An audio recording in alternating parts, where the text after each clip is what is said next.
ಅದಕ್ಕೂ ಮೊದಲು ನಾನು ಇಲ್ಲಿಯ ದ್ವಾರ ರಕ್ಷಕನೂ ಹೌದು, ಆ ರಾಮ ಮೇರಾವಣ ಮಿತ್ರನೂ ಹೌದು. ಆದ್ರೆ ಈ ರೀತಿ ಆಗುವುದಕ್ಕೆ ಬರುವಂತಹ ಕಾರಣ ಉಂಟು ನನ್ನಲ್ಲಿ. ಈ ಹಿಂದಿನ ಕಥೆಯನ್ನು ಹೇಳ್ತಾ ಇದ್ದೇನೆ ನಿನಗೆ. ನನ್ನ ತಂದೆಯರು ಸಾಮಾನ್ಯದ ಮುಂದಾಗಿ ಭಾವಿಸಬೇಡ ನೀನು. ಈ ಹಿಂದೆ ಆಂಜನೇಯ ತನ್ನ ಹಸಿವನ್ನು ದೂರ ಮಾಡುವುದಕ್ಕಾಗಿ ಹನುಮಂತ ನನ್ನಪ್ಪ ಹೌದಪ್ಪ ತನ್ನ ಹಸಿವನ್ನು ದೂರ ಮಾಡುವುದಕ್ಕಾಗಿ ಒಮ್ಮೆ ಅಮ್ಮನ ತಮ್ಮ ಮಾಡಿದ್ರಂತೆ. ಆ ಸಂದರ್ಭದಲ್ಲಿ ಕೆಂಪು ಕೆಂಪಾಗಿ ಒಂದು ಹಣ್ಣು ಕಾಣಿತು. ಬೇರೆ ನೋಡದು ಸೂರ್ಯ. ಅದನ್ನೇ ತಿನ್ನುವುದಕ್ಕಾಗಿ ಈ ಭೂಮಂಡಲದಿಂದ ನವಮಂಡಲಕ್ಕೆ ಹಾರಿದ್ರಂತೆ. ಹುಟ್ಟಿದ ಕೂಡಲೇ ಹಾರಿದ್ದೆ. ಭಯಂಕರ ನನ್ನಪ್ಪ. ಆ ವೇಳೆಯಲ್ಲಿ ಅಂಬರ ಬದಲಿಸದು ಹಾರುತ್ತಿರುವಂತಹ ವೇಳೆಯಲ್ಲಿ ಅವರ ಮೈಯ ಬೆವರು ಸಮುದ್ರಕ್ಕೆ ಬಿತ್ತಂತೆ. ಆ ಬೆವರನ್ನು ಸಮುದ್ರಕ್ಕೆ ಬಿತ್ತಂತಹ ವೇಳೆಯಲ್ಲಿ ತಿಳಿ ಎನ್ನುವಂತಹ ಮೀನು ಆ ಬೆವರನ್ನು ನುಂಗಿತ್ತು. ಅಷ್ಟು ನೀರಿರುವಾಗ ಬೆವರನ್ನ ನುಂಗಿತ್ತು. ಆ ಮೀನು ನುಂಗಿದ ಸಂದರ್ಭದಲ್ಲಿ ಬೆಸ್ತಲ್ಲಿರುವ ಆ ಮೀನನ್ನು ಹಿಡಿದುಬಿಟ್ಟ. ಆ ಮೀನನ್ನು ತಂದು ನಮ್ಮ ಮೈ ಕೊಟ್ಟು ಬಿಟ್ಟ. ಆ ವೇಳೆಯಲ್ಲಿ ಆ ಮೀನನ್ನು ಸೀರುವಾಗ ಅದರ ಉದರದಲ್ಲಿ ನಾನು ಹುಟ್ಟಿಕೊಂಡೆ. ನೀನು ಜನ ಮತ್ಸ್ಯವಾನರ. ಹೌದಾ? ಹೌದಪ್ಪ. ನಿನ್ನ ಅಪ್ಪ ಯಾರು? ನನ್ನಪ್ಪ ಹನುಮಂತ.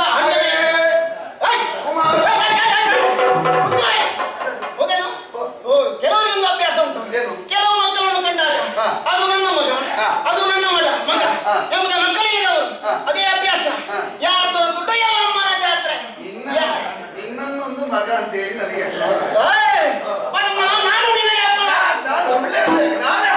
ನೀನು ಸುಳ್ಳು ಹೇಳ್ತಾ ಇದ್ದೆ.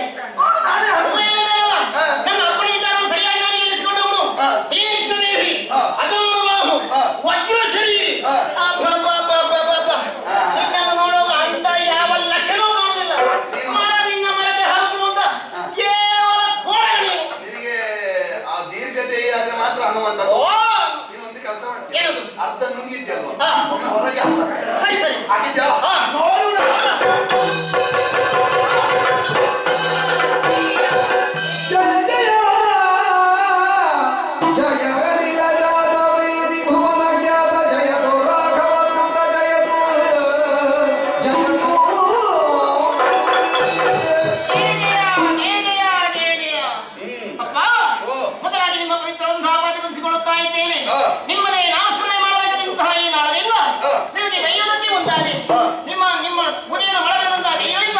ನಿಮಗೆ ಬಡಿಯುವುದಕ್ಕೆ ಮುಂದಾದೆ. ಅಪ್ಪ, ನನ್ನ ತಪ್ಪನ್ನು ಕ್ಷಮಿಸಬೇಕಪ್ಪಯ್ಯ. ನನ್ನನ್ನು ಉತ್ತರಿಸಬೇಕಪ್ಪ, ಉತ್ತರಿಸಬೇಕು. ನಾನು ಕ್ಷಮಿಸುವುದಿಲ್ಲ ಅಪ್ಪ. ತಮ್ಮಯ್ಯ ಕ್ಷಮಿಸಬೇಕು. ನಾನು ಕ್ಷಮಿಸುವುದಿಲ್ಲ. ನಾನು ಕ್ಷಮಿಸುವುದಿಲ್ಲ. ಅಪ್ಪ ಮಗನೇ ಸುಮ್ಮನೆ ವಿನೋದ ಮಾಡಿದ. ಅಪ್ಪ, ನೀವು ನನ್ನನ್ನು ಕ್ಷಮಿಸುವುದಿಲ್ಲ. ತಪ್ಪು ಮಾಡಿದ್ರೆ ಅಪ್ಪ ಕ್ಷಮಿಸದೆ ಮತ್ತೆ ಯಾರು ಕ್ಷಮಿಸುವುದು? ಅಷ್ಟೇ ಮಗು.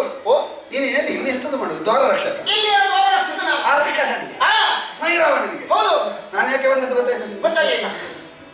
ನಮ್ಮ ಒಡೆಯ, ನಮ್ಮ ದೇವರು ರಾಮದೇವರು, ಅವರ ಅನುಜನಾದ ಲಕ್ಷ್ಮಣ ಇಬ್ಬರು ಮಲಗಿರುವ ವೇಳೆಯಲ್ಲಿ ಮಂಚ ಸಮೇತ ಆ ಪಾಪಿಯಾದ ರಕ್ಕಸ ಇಲ್ಲಿವರೆಗೆ ಕೊಂಡು ತಂದಿದ್ದಾನೆ.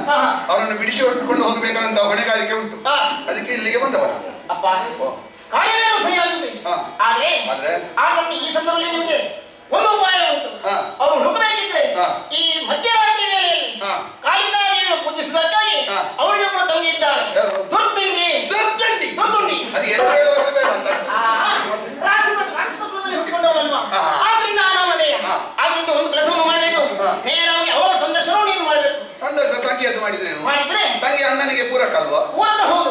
ಒಂದು ವೇಳೆ ನೀನು ಮಾಡಿದ್ದು ಹೋಗುವಂತಾದ್ರೆ ನಿನ್ನ ಕಾರ್ಯ ಯಶಸ್ವಿಯಾಗುವುದಕ್ಕೆ ಸಾಧ್ಯ ಉಂಟು. ಹೌದು. ತಂಗಿಗೆ ಸ್ವಲ್ಪ ಸರಿ ಇಲ್ಲ ಕಾಣ್ತದೆ ಅಣ್ಣನಲ್ಲಿ.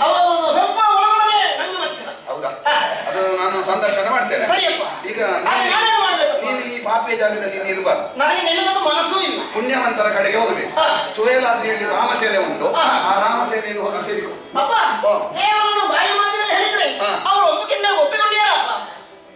ಅದು ಒಪ್ಪಲಿಕ್ಕಿಲ್ಲ. ಖಂಡಿತವಾಗಿ ಒಪ್ಪಲಿಕ್ಕೆ ಸಾಧ್ಯವೇ ಇಲ್ಲ. ಉಂಗುರವನ್ನು ತೋರಿಸದೆ ಸೀತಾದೇವಿ ಒಪ್ಪಲಿಲ್ಲ. ಹೌದು. ಚೂಡಾಮಣಿಯನ್ನು ತೋರಿಸದೆ ರಾಮನೇ ಒಪ್ಪಲಿಲ್ಲ. ಯಾವನ ಒಬ್ಬ ಅರ್ಧ ಮೀನು ಅರ್ಧ ಮಂಗನಾಗಿ ಬಂದವನನ್ನು ಹನುಮಂತನ ಮಗ ಅಂತ ಯಾರಾದ್ರೂ ಒಪ್ಪ್ಯಾರ? ಗುರು ತಗೊಂಡು ಹೋದ್ರೆ ಒಪ್ತಾರೆ. ಹೌದು. ಏನಿಲ್ಲ, ನನ್ನ ಬಾಲದಲ್ಲಿ ಇರುವ 4 ರೋಮಗಳನ್ನು ಕಿತ್ತು ಅವರಿಗೆ ತೋರಿಸಿದ್ರೆ ಇದು ವಜ್ರ ಶರೀರಿಯಾದ ಹನುಮಂತನ ಬಾಲದ ರೋಮ ಅಂತ ಪರಿಚಯ ಸಿಗ್ತದೆ. ಮತ್ತೆ ಅಷ್ಟು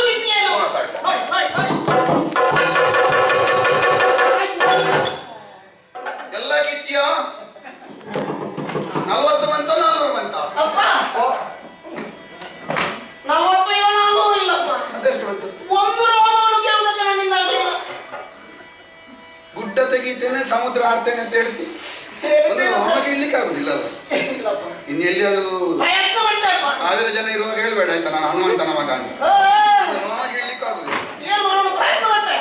ಅದು ರೋಮ ಶಕ್ತಿಯಿಂದ ಕೀಳುವುದಲ್ಲ ಮತ್ತೆ ಮತ್ತೆ ಅದು ಭಕ್ತಿ ಇದ್ದವರಿಗೆ ಮಾತ್ರ ಕೀಳ್ಲಿಕ್ಕೆ ಆಗುದು ಭಕ್ತರಿಗೇನು? ಹೌದೌದು ಅದು ಹೊರಗಿನ ಶಕ್ತಿಯಿಂದ ಇರುವುದಲ್ಲ ಹಾ. ಒಳಗಿನ ಸತ್ವದಲ್ಲಿರುವುದು ಆ, ನೇರ ಸುವೇಲಾದ್ರಿಗೆ ಹೋಗು ಹಾ. ನಮ್ಮವರಿಗೆ ತೋರಿಸು ಹಾ. ನಿನ್ನನ್ನು ಸೇರಿಸಿಕೊಳ್ತಾರೆ ಶುಭವಾಗಿ